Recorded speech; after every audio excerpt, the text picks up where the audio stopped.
Friends, તો સ્વાગત છે આપ સૌનું મારી ચેનલ પર. તો મિત્રો, ધોરણ 10 બરાબર, પ્રશ્ન બેંક 2025-26 અને ગુજરાતીનો હું તમારા માટે લઈને આવ્યો છું. તો મિત્રો, તમે મારી ચેનલ પર નવા હોય તો ચેનલને લાઇક કરો, શેર કરો અને સબસ્ક્રાઈબ કરો. ઓકે મિત્રો, અને તમારા સમક્ષ હું આ રજૂ કરવા જઈ રહ્યો છું. તો મિત્રો, તમારા ફ્રેન્ડ્સને આ શેર કરો અને આમાં વોટ્સઅપની ચેનલની લિંક પણ મૂકેલી છે, જેમાં તમને બધા જ પેપરનું સોલ્યુશન મળી જશે કમેન્ટ બોક્સમાં.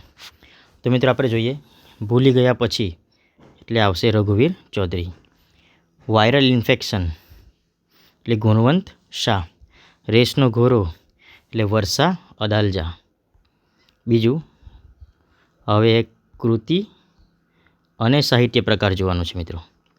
તો રેસનો ઘોડો એટલે નવલિકા.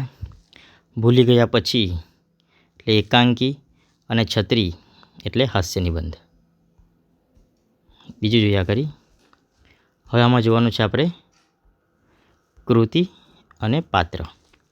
તો ડાંગવાન એટલે આવશે જગદીશભાઈ. રેસનો ઘોડો એટલે આવશે ફોરમ. ભૂલી ગયા પછી એટલે આવશે કનોજ. ઓકે, હવે આપણે જોવાનું છે કૃતિ અને કર્તા. તો હું એવો ગુજરાતી, આમાં આવશે વિનોદ જોશી. સિલવંત સાધુને એટલે આવશે ગંગા સતી. બરાબર. શિકારીને એટલે આવશે કલાપી. ઓકે, આગળ જોઈએ. બીજું જોઈએ આપણે. આમાં આપણે જોવાનું છે કૃતિ અને સાહિત્ય પ્રકાર. તો દીકરી એટલે આવશે ગઝલ. માધવને દીધો છે ક્યાંક એટલે આવશે ઉર્મી ગીત.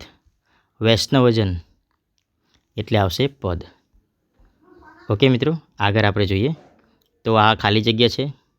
તો મિત્રો, પરીક્ષાના દ્રષ્ટિથી બહુ જ કામની છે, તે આપણે જોઈ લઈએ. નરસિંહ મહેતા ખાલી જગ્યાની સદીમાં થઈ ગયા હતા. તો લગભગ 15મી સદીમાં આપણને પુસ્તકમાં આપેલું છે.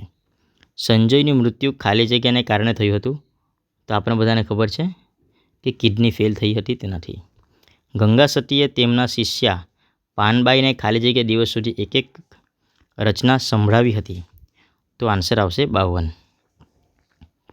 બરાબર. નરેન ખાલી જગ્યાની તાલીમ લીધી હતી. કઈ? તો વનરક્ષક. બરાબર. આગળ જોઈએ આપણે. દીકરી કાવ્ય ખાલી જગ્યા સંગ્રહમાંથી લેવામાં આવેલ છે. તો દીકરી કાવ્ય પગરવ તળાવમાં. પગડવ તળાવમાં, બરાબર ને. ગુણવંત શાહને ભારત સરકારના ખાલી જગ્યા પુરસ્કારથી સન્માનિત કરવામાં આવ્યા હતા. તો પદ્મશ્રીથી. ઓકે, આગળ જોઈએ આપણે.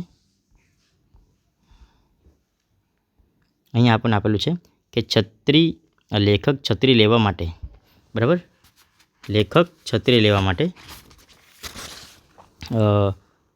ખાલી જગ્યાએ જવું પડે તો પણ જવું જોઈએ તેવું દ્રઢમઠ હતો તો રશિયા. બરાબર. સૂર્ય મંદિરને ગુંજરતો હું ખાલી જગ્યાએ તેજનો ભૃંગ એટલે ધવલ. સફેદ રંગને પણ કહેવાય છે. રાત રાની ખાલી જગ્યાથી નહાય છે. રાત રાની ઝાકળથી નહાય છે. બરાબર. ડાંગવાનો અને કૃતિ ખાલી જગ્યા સંગ્રહમાંથી લેવામાં આવેલું છે કે મિત્રો. તો આપણે એમાં જોઈએ રખરૂનો કાગર. ઓકે. કવિ કલાપીએ વિશ્વને ખાલી જગ્યાનો આશ્રમ કહે છે. તો સંતનો આશ્રમ કહે છે.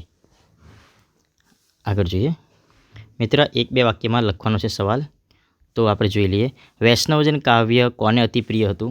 તો આપણને બધાને જ ખબર છે કે વૈષ્ણવજન કાવ્ય ગાંધીજી મિત્રો, ગાંધીજીને અતિ પ્રિય હતું. બરાબર. અંકિતના માતા પિતાનું સ્વપ્ન શું હતું? તો આપણે જોઈએ. તો અંકિતના માતા પિતાનું સ્વપ્ન શું હતું? તો તે ઉમદો માણસ બને. ઉમદા માણસ બને. આપણે આન્સર લખવાનો છે કે અંકિતના માતા પિતાનું સ્વપ્ન હતું કે તે ઉમદા માણસ બને. શીલવંત સાધુના જીવનમાં એકત્વ ક્યાં જોવા મળે છે? તો આપણને ખબર છે કે શીલવંત સાધુના જીવનમાં મન, વાણી અને વચન, મન, વાણી અને વચનમાં એકત્વ જોવા મળે છે. નેક્સ્ટ જોઈએ, ભૂલી ગયા પછી કૃતિમાં કઈ ઘટનાનું વર્ણન છે? ભૂલી ગયા પછી તો વિચ્છેદ અને ફરી સંબંધ, બરાબર ને, બે ભાઈ બહેન છે એમનો વિચ્છેદ અને ફરી સંબંધ બાંધવાની પ્રક્રિયાનો. પછી નેક્સ્ટ જોઈએ, સૂર શરણાઈ સગા સંબંધીઓની ભીડ દ્વારા કવિ કયા પ્રસંગને યાદ કરે છે? તો લગ્ન પ્રસંગને યાદ કરે છે, બરાબર ને. કયા પ્રસંગને? તો લગ્ન પ્રસંગને યાદ કરે છે. નેક્સ્ટ જોઈએ આપણે, ગાંધીજી માંદગીને કઈ રીતે ઉલટાવે છે? તો ગાંધીજી માંદગીને પહેલાં તો અપરાધ ગણે છે. શું ગણે છે? અપરાધ ગણે છે. અને આધ્યાત્મિક ભૂલ, બીજું શું ગણે છે? આધ્યાત્મિક ભૂલ ગણે છે, બરાબર. તેવી રીતે ઉલટાવે છે.